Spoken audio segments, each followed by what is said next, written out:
بسم اللہ الرحمن الرحیم۔ صرف 5 منٹ کا مدرسہ قرآن و حدیث کی روشنی میں 96واں دن 6 ربیع الثانی۔ نمبر 1، اسلامی تاریخ۔ دعوت و تبلیغ کا حکم۔ نبوت ملنے کے بعد بھی حضور صلی اللہ علیہ وسلم بدستور غار حرا جایا کرتے تھے۔ شروع میں سورہ علق کی ابتدائی 5 آیتیں نازل ہوئیں، پھر کئی دنوں تک کوئی وحی نازل نہیں ہوئی۔ اس کو فترۃ الوحی کا زمانہ کہتے ہیں۔ ایک روز آپ صلی اللہ علیہ وسلم غار حرا سے تشریف لا رہے تھے کہ ایک آواز آئی۔ آپ صلی اللہ علیہ وسلم نے چاروں طرف گھوم کر دیکھا مگر کوئی نظر نہیں آیا۔ جب نگاہ اوپر اٹھائی تو دیکھا کہ زمین و آسمان کے درمیان حضرت جبرائیل علیہ السلام ایک تخت پر بیٹھے ہوئے ہیں۔ حضرت جبرائیل علیہ السلام کو اس حالت میں دیکھ کر آپ پر خوف طاری ہو گیا اور گھر آ کر چادر اوڑھ کر لیٹ گئے۔ آپ صلی اللہ علیہ وسلم کی یہ ادا اللہ تبارک و تعالیٰ کو پسند آئی اور سورہ مدثر کی ابتدائی آیتیں نازل فرمائیں۔ اے کپڑے میں لپٹنے والے، کھڑے ہو جائیے اور لوگوں کو ڈرائیے اور اپنے پروردگار کی بڑائی بیان کیجیے اور اپنے کپڑوں کو پاک و صاف رکھیے اور ہر قسم کی ناپاکی سے دور رہیے۔ اس طرح اللہ تعالیٰ کی طرف سے آپ کو دعوت و تبلیغ کا بھی حکم دیا گیا۔ چونکہ پوری دنیا صدیوں سے شرک و بت پرستی میں مبتلا تھی اور کھلم کھلا دعوت دینا مشکل تھا، اس لیے شروع میں پوشیدہ طور پر آپ نے اسلام کی دعوت دینا شروع کی۔ آپ کی دعوت سے عورتوں میں سب سے پہلے آپ کی زوجہ محترمہ حضرت خدیجہ رضی اللہ عنہا نے، مردوں میں حضرت ابوبکر صدیق رضی اللہ عنہ نے اور بچوں میں حضرت علی رضی اللہ عنہ نے اسلام قبول کیا۔ نمبر 2، حضور صلی اللہ علیہ وسلم کا معجزہ۔ حضرت حنظلہ رضی اللہ عنہ کے حق میں دعا۔ حضرت حنظلہ رضی اللہ عنہ کے سر پر بچپن میں آپ صلی اللہ علیہ وسلم نے ہاتھ پھیرا اور ان کے حق میں دعا فرمائی تھی۔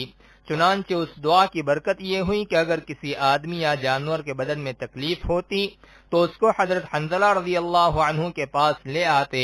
حضرت حنظلہ رضی اللہ عنہ اپنے ہاتھ میں تھوڑا سا تھوک لیتے اور اپنے سر پر رکھ کر یہ کہتے، بسم اللہ علی اثر ید رسول اللہ، پھر وہ ہاتھ مریض کے بدن پر پھیرتے تو اس کی تکلیف دور ہو جاتی۔ نمبر 3، ایک فرض کے بارے میں۔ پانی نہ ملنے پر تیمم کرنا۔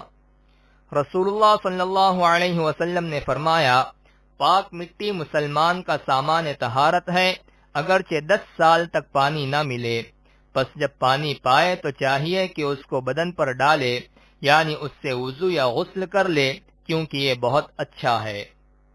نمبر 4، ایک سنت کے بارے میں۔ کسی مسلمان کو ہنستا دیکھے تو یہ دعا پڑھے۔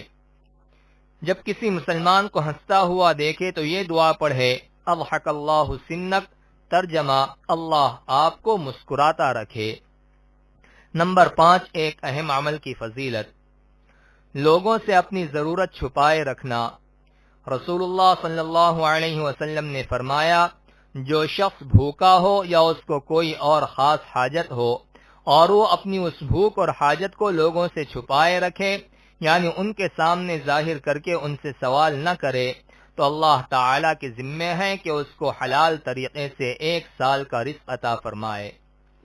نمبر 6، ایک گناہ کے بارے میں۔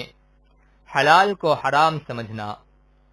قرآن میں اللہ تعالیٰ فرماتا ہے، اے ایمان والو، اللہ نے تمہارے لیے جو پاک و لذیذ چیزیں حلال کی ہیں ان کو اپنے اوپر حرام نہ کیا کرو اور شرعی حدود سے آگے مت بڑھو، بے شک اللہ تعالیٰ حد سے آگے بڑھنے والوں کو پسند نہیں کرتا۔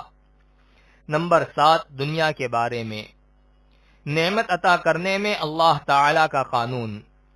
قرآن میں اللہ تعالیٰ فرماتا ہے، اللہ جب کسی قوم کو کوئی نعمت عطا کرتا ہے تو اس نعمت کو اس وقت تک نہیں بدلتا جب تک وہ لوگ خود اپنی حالت کو نہ بدلیں، یقیناً اللہ تعالیٰ بڑا سننے والا اور جاننے والا ہے۔